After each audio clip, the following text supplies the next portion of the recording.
and their tuition was about $64,000. Did you hear me? 64 what? If you see this crowd, the one at IOM is nothing. The rejection. Hey, I cried. Like, I cried.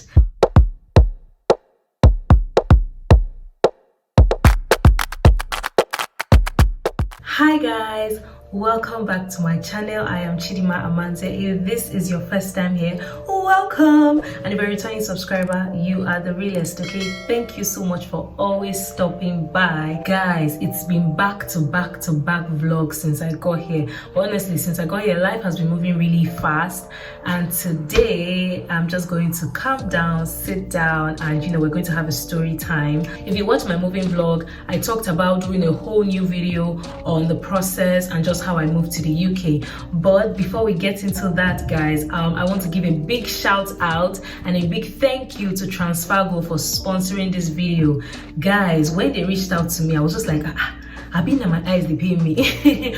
But honestly, I had already used their services. I had used them to send money to Nigeria about 2 weeks before I received their email. So when I got it, I was just like, wow, guys, I was honored, of course, to collaborate and partner with them in this video. So TransferGo is a digital money transfer service. Their headquarters is here in the United Kingdom, precisely London. With TransferGo, you can send money to about 64 countries, and they recently just relaunched, sending money to Nigeria, sending Naira or USD to Nigeria. And of course, I told you guys, like I said before, I had used their services before. And I remember that day vividly because I was looking for how to send money to Nigeria, and I saw TransferGo and I was like, okay, I read through, checked everything out, and I sent the money. Within 25 minutes or so, they had alerted me that the money had gone, and then she had called and she was like, oh, she had received the money. I was like, mad oh. So of course, guys, with TransferGo, you can now send Naira to Nigerian bank accounts. Yes, it is easy to use, hassle-free. It takes less than a minute to start a transfer, just like this.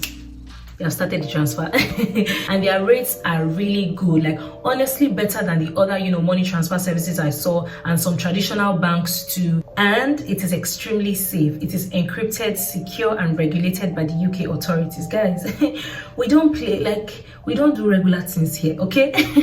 Anyways, I'm going to put a link in the description box down below, so please check it out. It will take you straight to their website, and you see the available currencies and you see their rates. Everything is there. So that's my personal link, okay, as your favorite influencer right now. So thank you, TransferGo, for sponsoring this video and for making money transfer easy, hassle-free, and safe. E choke. Yes, so back to the story time. I started planning for my master's in 2020, around the period I was 7.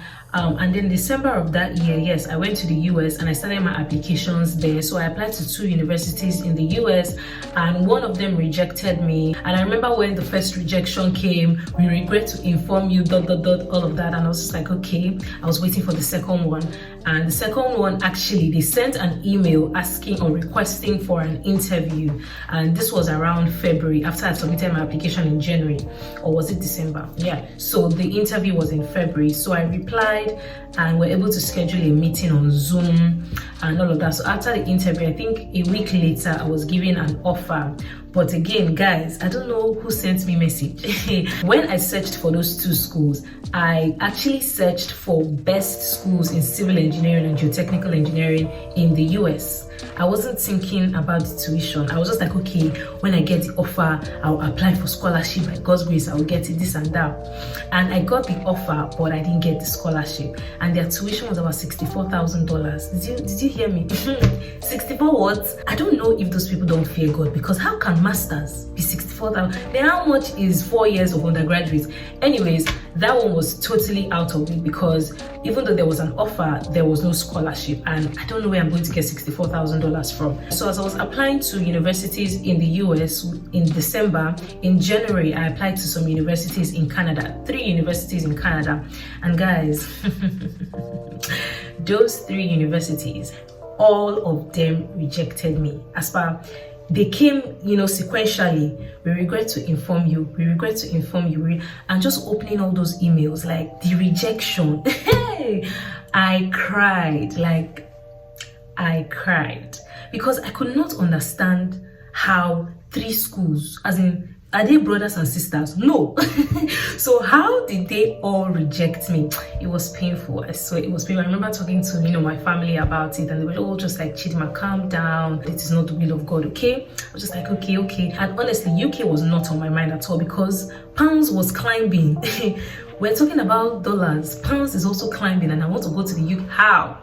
So my family, they were like, Chidinma, try applying to schools in the UK and let's see how that goes. And yeah, before I continue with the UK, for the US, I applied by myself. For Canada, because I was keen on getting scholarship or any of that, I used an agency. Even with all of that, I still did not get even one admission. But yeah, so moving on to the UK, I applied to 3 schools in the UK, University of Wolverhampton, University of Derby, and Coventry University. And I remember submitting, I submitted University of Wolverhampton. I submitted the application first, which was around May 22nd. And the University of Derby and Coventry University, I submitted theirs together, which was on May 29th, which is my sister's birthday, yes. So I waited. May ended, June passed, July came, and University of Wolverhampton gave me an offer.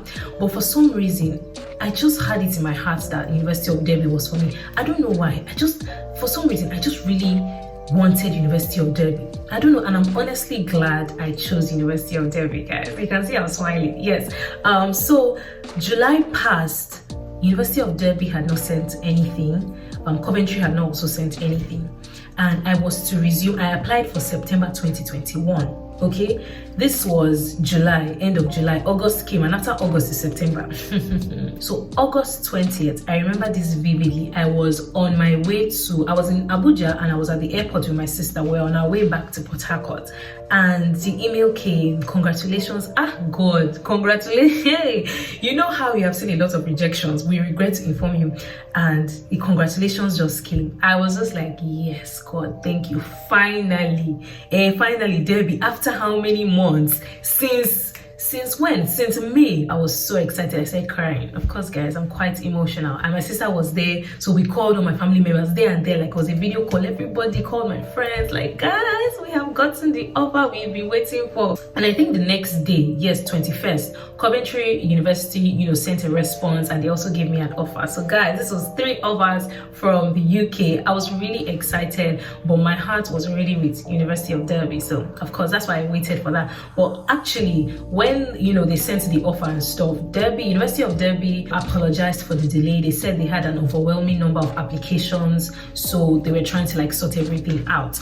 But I was like, okay, no problem, thank you. I accepted my offer and all of that. For postgraduate applications to the UK, you would need your degree certificate, your transcript, your CV or your resume, your international passport, and a reference or a recommendation letter. Okay, I'm going to put the website of University of Derby in the description box just in case you want to check that out. I think those are the major requirements. I don't know if certain universities have their own requirements, but I know this is the general requirements for applications both in the UK, in Canada, and in the US. Okay, after I got the offer, the first offer is usually the conditional offer. So with that, you're required to submit certain documents before they issue or they send you an unconditional offer.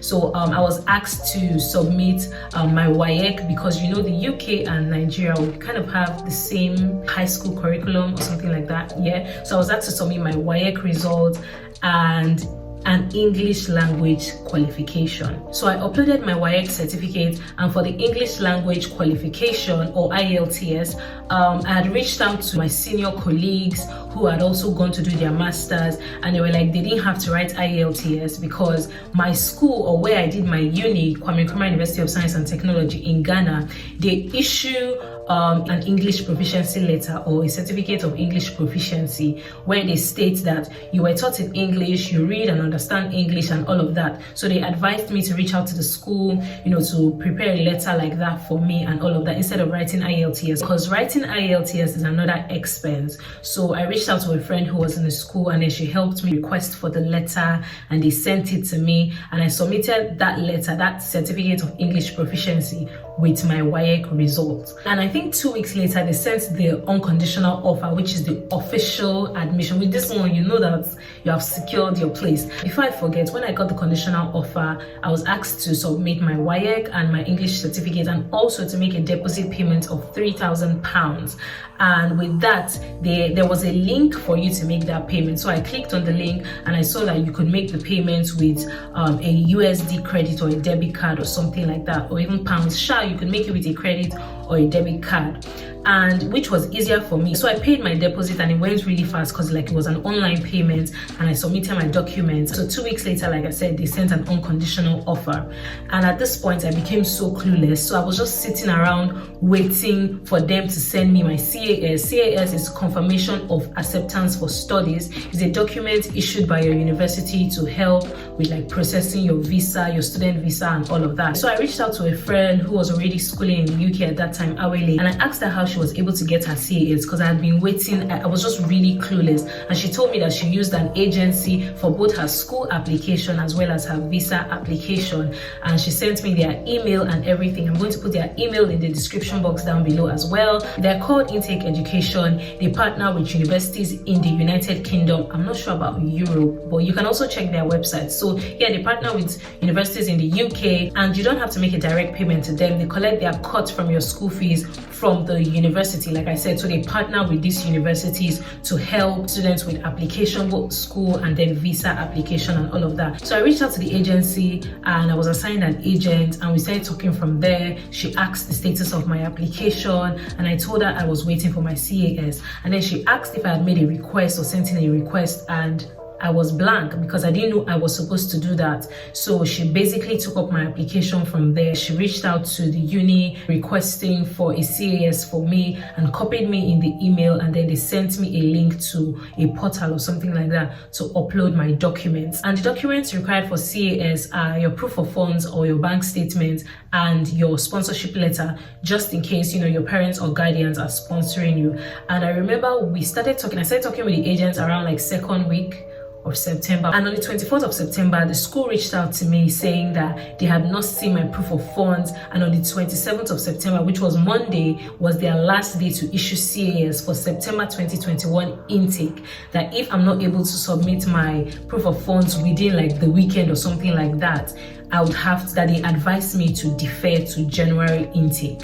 Now I remember that day vividly because this was the day before my sister's wedding. I was the maid of honor and I was so busy with a lot of things, but when I got that email, the way I calmed down the way I just calmed down, I was just like, God, what is going on? Because you know how we feel like we're the owners of our lives and stuff like that. We plan and be like, oh, after NYSC, I will do this, I will do my master's. We're giving ourselves timeline, but God has his own timeline, you know? I spoke to my family and the agent, and they were just like, Chidinma, you cannot join the September 2021 intake. It's not possible. CAS takes 2 weeks to issue. Visa application is a whole different ball game, like 1 month and more or something like that. So just defer to January. So I felt really, really bad. You know, I was working with my timeline. My timeline stated September for masters, but now I was going in January and all of that. I felt bad though. I remember my mom telling me, Chidinma, you pray for the will of God. And in every situation, we always pray for the will of God. So trust God to like handle this entire process,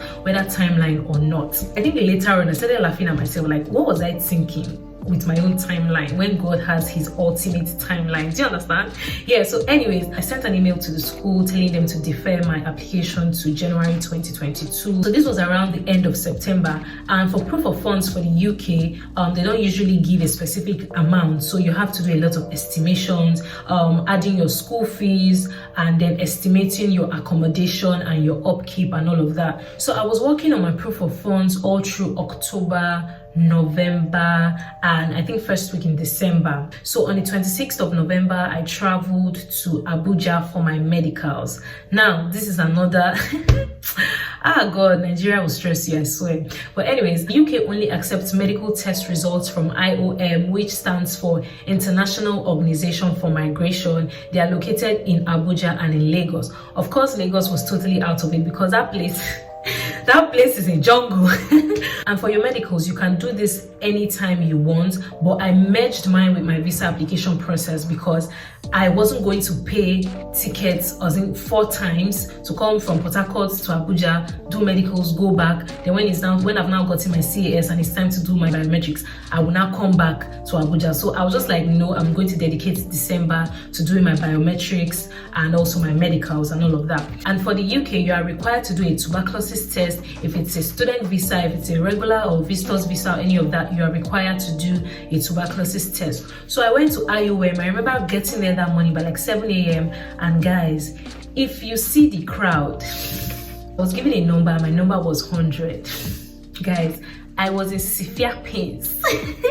But yeah, I think somebody came out and then they started taking us in 30s. So the first 30, second 30, and which was quite fast, and I was grateful for that. So I think it got to my turn and then we got in. And when you get in, you will now wait for about an hour, 2 hours or something like that. But I was glad this time around we were sitting down, because when we were waiting, there were seats and all that. So I sat beside this lady and we started having a conversation. She asked what I was going to the UK for, and I was like, I'm going for my master. So I asked about her and she was like, oh, she was already in the UK, like she was a doctor in the UK, and she only came back to process her daughter's visa who wasn't available like when she was going and all of that. Towards the end of our conversation, she told her daughter to give me her number, because apparently she was given a number and her daughter was also given a number, but both of them came together. Her daughter gave me her number and she was number 75. Guys, from 100 to 75. Hey God, if you see the way I was smiling, I was like, thank you so much, ma, thank you so much. She was like, oh, it's fine. And they came in and they called our numbers, so I was directly after them. So she was 74, or they were 74, and I was 75. And then we went to the next section. When we got there, they told us the only available dates for appointments were in January, were December ending or January or something like that. So the lady was like, this cannot work for her, that she's been around for 2 weeks trying to process this, and she actually needs to go back next week and she has to get this done before she goes back. So they now called in the next 2 into the office, which was her daughter, and then myself. So we got into the office and the lady there was now trying to get, an earlier date for her. And I think she was able to get a date for the following week. And the lady was like, it's still not going to work for her. She has to do it today. She has come here several times this week and last week and all of that. Yeah, so the director came into the office and the lady now told him like what she wanted and why this wouldn't work for her, and he just told her to follow him, that she was going to get her test done that day. So she left. So I was next, and then they told me to sit down, and the lady asked if I want the dates they wanted to give the woman, which was next week. After they said there were no available dates, I was like, yes, so I started begging. I said, yes, please, I'm going to take the dates, I will come next week. And then she was like, okay. She asked for my passport and printed out my appointment letter and told me to come with the appointment letter and my bank slip after I've made payment. I think the test was about 52,000 naira. I can't remember, but it's on their website. It was about 50-something thousand naira. So I went on the day of my appointment. I was number 80. Guys, I was not understanding this 170, 75 and 80, but yeah, I was number 80. It got to my turn, and I did my test, and then we went into the waiting room for our test results. And I told God that this was the last time I was going to go to IOM. Like, I had gone 3 times, this was the 3rd time, and it was always one thing or the other. I was just like, today I'm going to get my test done, I'm going to get my result, and I'm not going to come to IOM again.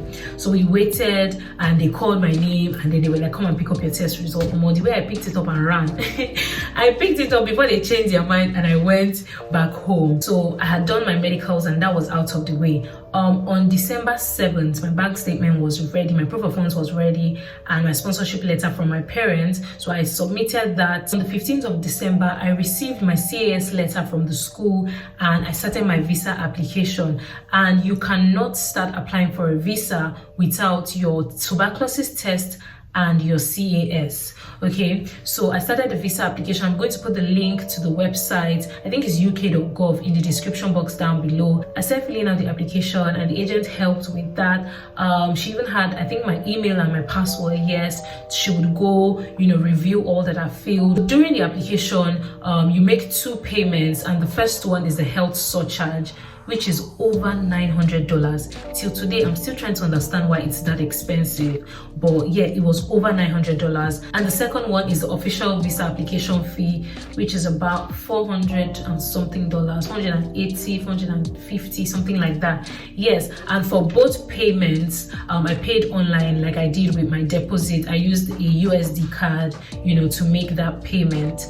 And yeah, so I submitted my application on the 27th or 28th of December, and I was redirected to a TLS webpage to submit my supporting documents and upload my supporting documents, which were I think, yeah, my bank statement, my proof of funds, my CAS, my TB test, my sponsorship letter, my international passport, my offer letter, all the documents you use throughout your school application, to your CAS, to your visa application and all of that. Yes, those are all the documents you'll be uploading. There's also a checklist on the UK Gov website, so you can also check that out. So I moved further on the TLS webpage, and it was time to book an appointment for my biometrics.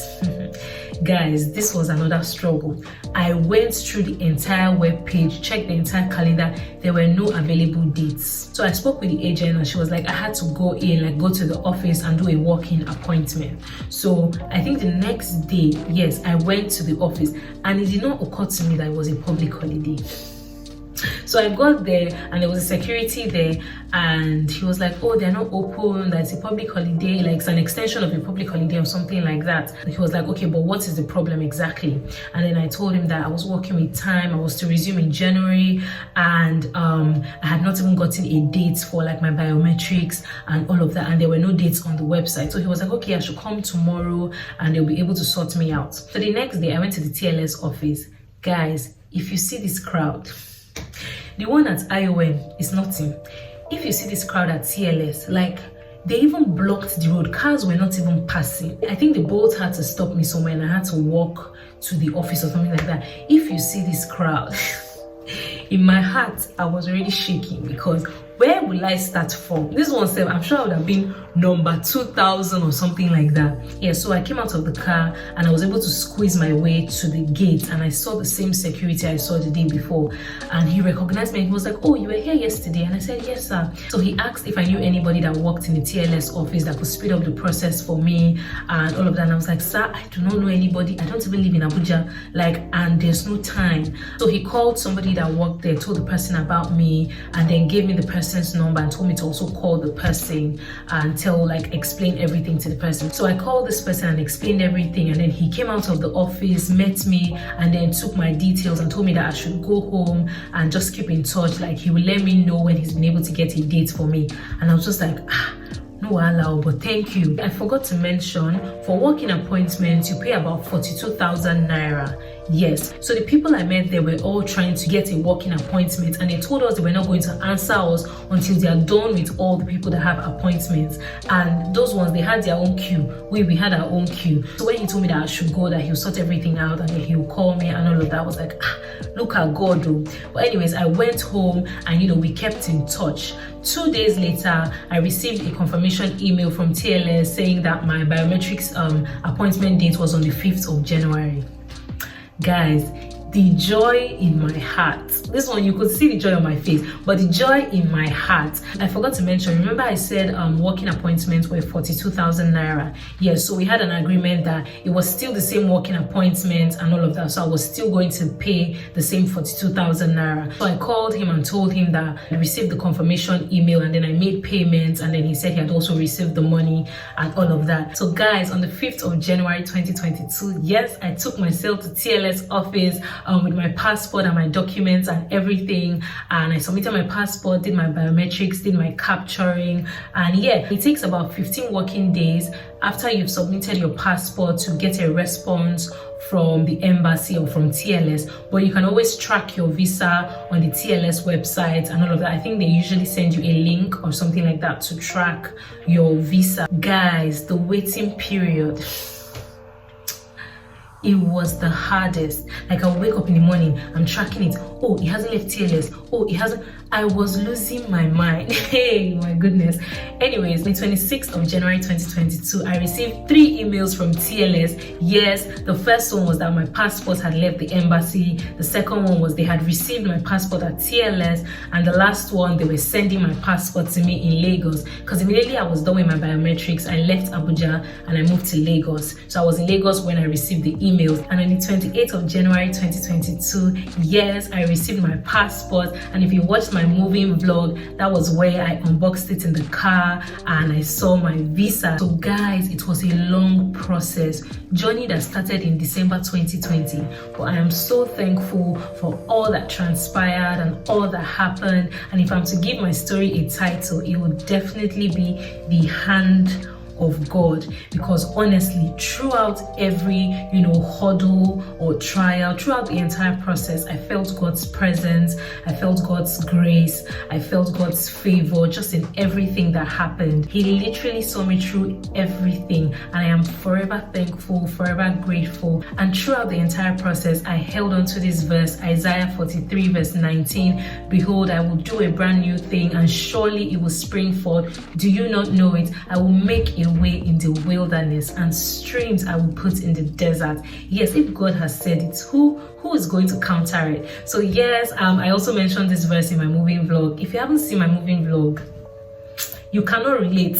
So guys, we have come to the end of this video, and I just want to say a word of prayer for all those in this phase: school application, visa application. I pray for ease, I pray for God's grace, I pray for divine favor, I pray for strength, because it's not easy, and I pray the good Lord perfects all that concerns you all in Jesus' name. Amen. And of course, big shout out to TransferGo. Thank you so much for sponsoring this video. My link is in the description box down below, so please click on that. It takes you to their website. You make your transfer and your payments and all of that. Please tell a friend to tell a friend to tell another friend to tell your brother, sister, uncle, father, cousin, everybody. Thank you so much. So I hope you enjoyed this video, and if you did, don't forget to like, yes, comment, yes, share. Please share my videos, okay? And hit that subscribe button if you're not yet subscribed. Thank you so much for watching, and I will see you in my next video. Bye guys. Mwah.